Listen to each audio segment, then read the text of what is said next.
Everyone, welcome back to my new blog. আশা করি সকলেই ভালো আছো। তো এখন আমি ঘরটার মধ্যে পুরোপুরি একা, দেখতেই পাচ্ছ। আমি আর আমার ওই ঠাকুরটাই একমাত্র আছে, আর সমস্ত জিনিসপত্র আমার বর গেছে, ওর আজকে নাইট ডিউটি আছে। তো চলো তোমাদের আজকের সাথে একটা জিনিস শেয়ার করি। দুপুরবেলা দুটো রেসিপি বানিয়েছিলাম, ঠিক আছে। তো আজকে এখানে প্রচুর পরিমাণে বৃষ্টি হয়েছে, সেই জন্য আমার বর কিন্তু এনেছিল এত বড় বড় চিংড়ি মাছ। জানি না ওটার নাম কি বলে। তো দুটো রেসিপি বানিয়েছিলাম, তো চলো তোমাদের সাথে শেয়ার করি, কারণ রাতে ওটা দিয়ে আজকে আমি ডিনারটা। দুটো রেসিপি বানিয়েছিলাম, ডিমের কারি আর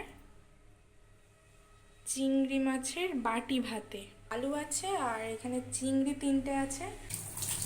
এই অল্প তরকারিটা অনেকটা বেশি হয়ে যাবে, আর ভাতও কিন্তু আমি করে নিয়েছি। তরকারিটা দুপুরবেলা এতটা পরিমাণে ঝাল হয়েছিল, নিজেই খেতে পাচ্ছিলাম না।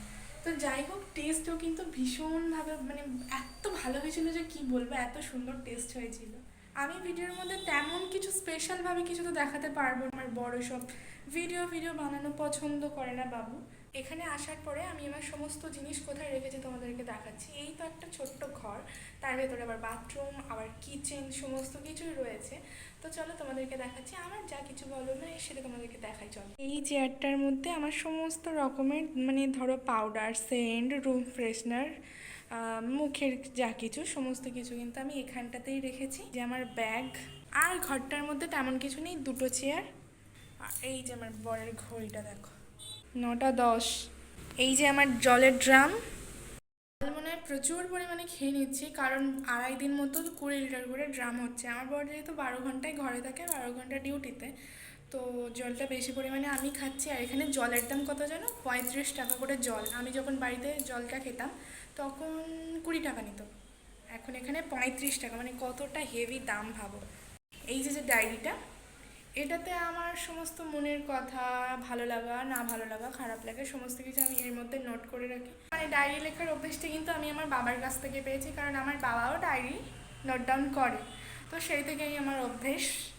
কিন্তু আজকে আমি ধূপ দিয়ে পুজো দিয়েছি, যে সেই জন্য এই দেখো 3টে ধূপ এনে দিয়েছে।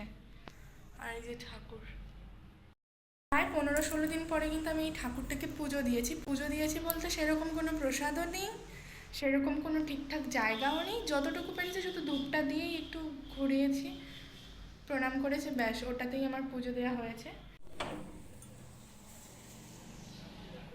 এখন কিন্তু হালকা হালকা করে বৃষ্টি হচ্ছে, এই যে দেখো। এই যে আমাদের ঘর, ঘর থেকে বেরোবো একদমই রোড। সুবিধাটা ভালো কি বলতো, যে ঘর থেকে বেরোলাম রাস্তাটা সামনেই পড়লো, লোকজন চলাচল সবসময় প্রায় করতে আছে, এই জিনিসটা কিন্তু খুবই ভালো। গিয়ে এই উচ্ছেগুলো নিয়ে এসছে, এখানে শশা আছে, শশা নিয়ে এসছে। একটা ভালো জিনিস নিয়ে এসছে, মানে এত সুন্দর সেন্ট। এ দেখো, এই যে যে চিড়েটা এনেছে, কালকে চিড়ে আর দই আনতে বলেছিলাম, এনেছিল। আজকে সকালে দই চিড়ে খেয়েছি অনেক দিন পরে। ওই গোবিন্দভোগ চালের চিড়ে, ধানের চিড়ে, ভীষণ সুন্দর সেন্ট, খেতেও কিন্তু ভীষণ ভালো। এখানে প্রায় কত ডাল আছে একটু গেস করে বলো, কারণ এক পেপার নিয়ে এসেছিলাম। এই ডালটা কিন্তু আমরা বাড়িতে চাষ করেছিলাম, আমি কিন্তু নিজেই তুলতে গেছিলাম আমার শ্বশুর বাড়িতে। ওইখানে শাশুড়ি মা দিয়েছে। কত আতপ চাল দেখো, এই যে।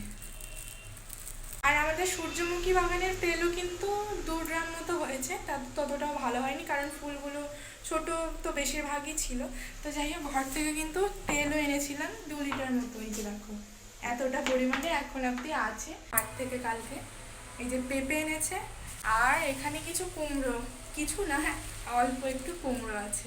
শিলিগুড়িতে আসার পরে পূর্ব পশ্চিম মানে দিক নির্ণয়টা কিন্তু আমি ভুলে গেছি, কারণ পূর্ব দিকটা আমার সামনে হচ্ছে, পশ্চিম দিকটা আমার পেছনে হচ্ছে, আর এই সাইডটা কি পড়ছে সেটা ভুলে গেছি। ঘর থেকে বাইরে বেরোলে মনে হয় যে সূর্য মনে হয় অন্য দিকে উঠছে,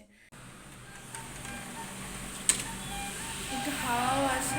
বৃষ্টির মধ্যে ওই কাকুটাও দেখো খাওয়ার দোকান নিয়ে এসছে, কি তাই ভেলপুরি বলে জানি না, একবার খেয়েছিলাম। তো ভিডিওটা এখানেই শেষ করছি, টাটা, গুড নাইট সবাইকে, সবাই সুস্থ থেকো, ভালো থেকো, টাটা।